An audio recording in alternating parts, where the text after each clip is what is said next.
আল্লাহ রাব্বুল আলামিন এই জন্যই বলতেছেন ওয়া ইবাদুর রাহমানিল্লাযীনা ইয়ামশুনা আলাল আরদি হাওনান ওয়া ইযা খাতাবাহুমুল জাহিলুনা ক্বালু সালামা।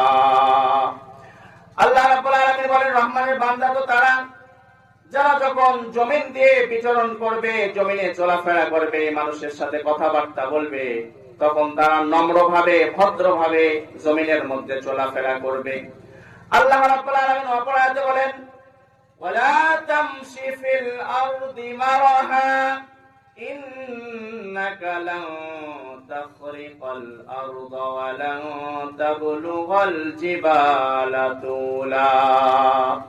আল্লাহ রাব্বুল আলামিন বলেন ওয়ালা তামশি ফিল আরদি মারাহা, যখন তোমরা জমিনের মধ্যে চলবা তখন তোমরা বীরত্বের সাথে গর্বের সাথে চলবা না।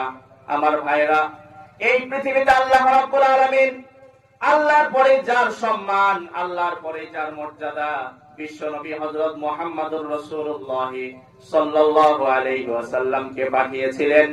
আল্লাহর পরে যার মর্যাদা, সেই বিশ্বনবীজি কেমন করে চলাফেরা করেছেন হাদিসের মধ্যে এসেছে।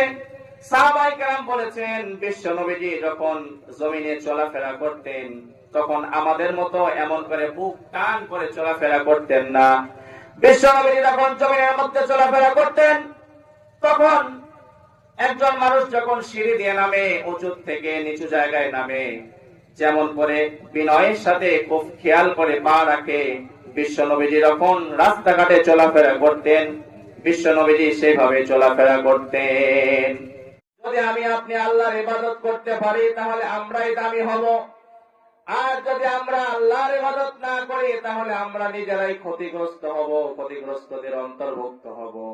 আমার ভাইরা, রহমানের বান্দা তো তারা, আল্লাহ রাব্বুল আলামিন বলেন রহমানের বান্দা তো তারা হবে যারা আল্লাহর কাছে আখিরাত চাবে।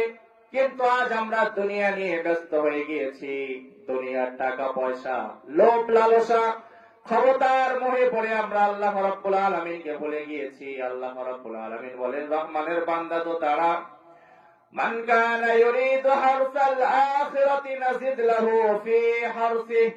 আল্লাহ রাব্বুল আলামিন বলেন আমার বান্দারা তোমরা আখিরাত চাও, মান কানা ইউরিদু হারসাল আখিরাতি নাজিদ লাহু ফি হারসিহি।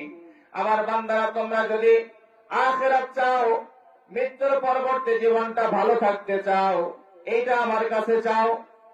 যদি তোমরা চাও মান কানা ইউরিদু হারসাল